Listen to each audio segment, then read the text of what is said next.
We are now a couple days removed from the Canelo versus Crawford bout, and so that gives us a couple days to reflect on the whole event and question, why was this very boring? Why was this very anticlimactic? And so that basically tells us something has to change for the better of boxing. You know, if your sales are going down and your quality is going down, and you expect for sales to go up, that is a little bit being delusional. So something has to evolve, you know. And so one of the steps into the right direction is Dana White coming into boxing. If you're a boxing fan, this is a good thing, you know. Not if you're a UFC fan, but anyways, Dana White coming into the boxing landscape with Zuffa Boxing and challenging Eddie Hearn and other promotions to actually step up on actually forcing these boxers to box each other with Turkey and whatever.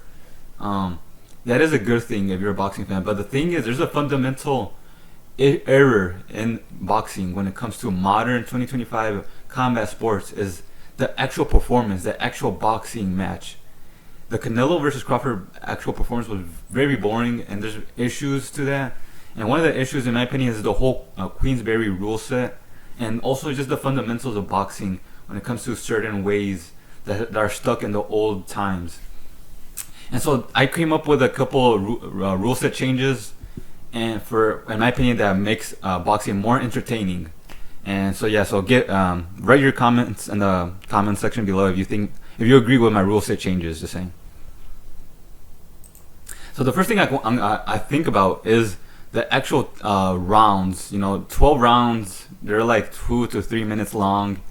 It incentivizes filler rounds where you are just not doing anything. You know, both fighters are just on the back foot. You know, they slow down on the gas pedal and just jabbing, basically having sparring matches between some of these rounds, and it leads to a very boring fight overall. You know, you want to see action every single round, and 12 rounds creates that issue. So the problem to that is, the solution to that is having shorter rounds, so 3 to 5, 5 if you're gonna have, a championship bout, 5 rounds, and but that's a little bit too low in numbers. So, but you fix that by having longer rounds, so 5 minutes. So 5 minutes between each round would be suffice, and in my opinion, that will create more action in a boxing match. So that's my first rule change. Now the second thing is the actual ring. The thing is, there's corners in rings, and what happens is it leads to these awkward moments when it comes to clinching and hugging, and boxers up against a corner and just having a high guard blocking everything doesn't lead to actual exchanges.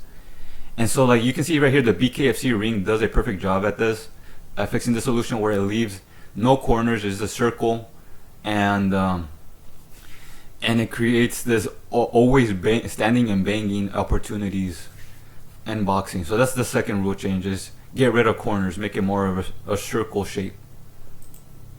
Now the third thing is, the thing with the ropes, it leads to an awkward scenario where let's say you get knocked back into the ropes, and what happens is you bounce and you get to maneuver your way out of there. It leads to these scenarios where it's just the boxers, the guy on the offensive is missing, and the guy in the defensive just is able to get away and just run away the whole time.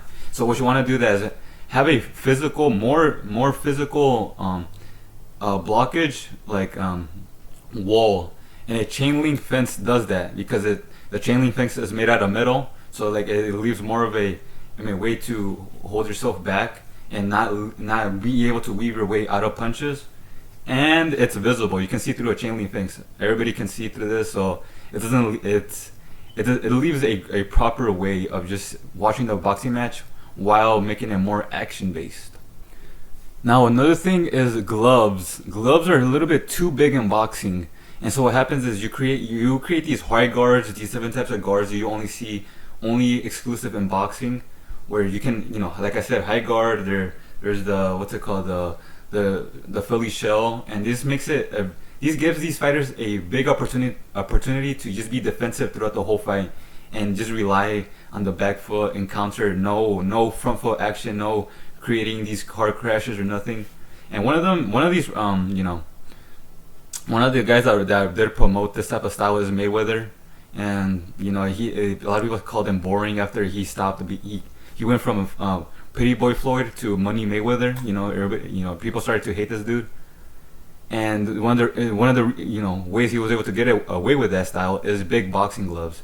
And a way you can fix that is having small boxing gloves. You can see Dirty Boxing fix that by having these like 7-ounce MMA gloves, and that fixed the issue. You now have guys being more offensive than usual. You can't rely on having a high guard because the gloves aren't there to protect your face fully. And so yeah, that's another change I would like to add to boxing. Now the next step is CTE. CTE is a big issue in boxing. A lot of boxers do suffer from CTE because what happens throughout the whole career is you're only getting punched in the chest, like above the belt, and on the face, like on the chin, the temple, and that is constant trauma to the brain, and you begin to gain CTE symptoms, and CTE is not a good thing. We want to keep our athletes healthy, and so there's plenty of ways to fix that, and one of them is adding different ways to win a boxing match rather than just punching to the face. And what happens is you add wrestling, you add Muay Thai, you add BJJ, you add these judo, etc. Different ways to win a boxing match. And so what happens is the end product is actually I guess this is what I want to do. Okay, jokes aside, boxing is fundamentally ass compared to MMA. MMA is the next step of combat sports. It is the next evolution. I'm sorry, boxing fans, you guys are screwed. Come over to MMA. Listen, if you're a boxing fan, you're the same as a wrestling fan. You're the same as a BJJ fan. As in, your sport will never ever be able to come close to the actual octagon MMA, UFC fights. Because every single human on earth, if you acknowledge it or not, we all know that MMA fighters are the baddest fighters on the planet. In a street fight, inherently we will like to know, these guys are the best fighters on earth. And that's what UFC 1, UFC 2, the OG UFCs in the 1990s. That's what they were trying to do. They were trying to experiment. They're doing this show to show who are the baddest fighters on the planet, and it turns out it was BJJ, and then it evolved into mixed martial arts and to modern UFC fighters. And that's why boxing, in my opinion, no matter how many times you change it or whatever, even with Dana White coming into the boxing landscape, it's not gonna ever be the same as in the 80s to early 90s or even the 60s, 70s with Ali. It's never going to be the same. I promise you. Now that MMA is here to stay, boxing is going to be, even no matter how many changes you give to boxing, MMA, UFC is going to stay on top. It is a step into the right direction when it comes to combat sports. And I'm sorry, it's the actual truth. We don't live in a world of emotions. This is actual facts that MMA will stay on top for longer, and boxing is going to dwindle down even after how many times people try to revive it with Dana White and whatever. And yeah, and also just the last thing I want to say is just this whole Jake Paul versus Tank. I'm actually kind of hyped for this. I love these circus shows. That's why everybody watches this. We all secretly love circus shows. If you say this isn't real boxing, don't watch, but let everybody else enjoy this, because this is just like a novelty fight basically. And what I mean is, boxing is going to be relegated to a BKFC, to a Karate Combat, to a Dirty Boxing, to these other promotions. Boxing is going to dwindle down. It's not in the future. Is not going to be seen as a serious top dog promotion as in the UFC. I'm sorry. I'm saying this as being genuinely honest. It's never gonna happen. Jake Paul is here to kill your sport. I mean, it is. I mean, question yourself: why is a YouTuber being the biggest star in your sport right now? Because you don't see that in MMA. You don't see a YouTuber being the biggest star. You don't see Dylan Dennis, even though he's a legit MMA fighter. he is more of an influencer these days. You don't see that guy making more numbers than Ilya or Alex Pereira or whoever else. It's the best fighters of that sport are the most watched. And in your sport, Jake Paul, in this case, Jake Paul is the guy that's the most watched in your sport. You know, he has more view. He currently had, I mean, for the Netflix numbers, you can only compare it to Canelo versus Crawford, and Jake Paul versus Mike Tyson had more viewers.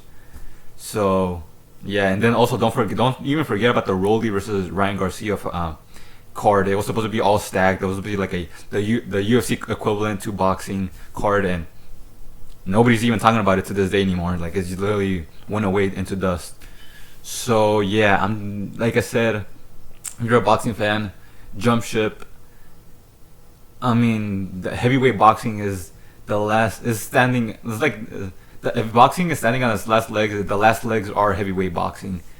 And funny enough, that's because heavyweights in boxing, I don't know what it is. I think it's the whole stand and they actually do want to stand and bang, but like I said, boxing is dying, and MMA is killing it. There's no way to save it. Literally, even with whatever. But yeah, hope you guys liked the video. I'm gonna come out with a good, interesting video next tomorrow. And yeah, I hope you guys have a good day. Just a fun little video to make. Don't take this seriously. Even if you're a boxing fan, enjoy your sport. I don't care. I really don't care. I'm still gonna watch the boxing either way, even if it's dying. But yeah, hope you guys have a good day and goodbye.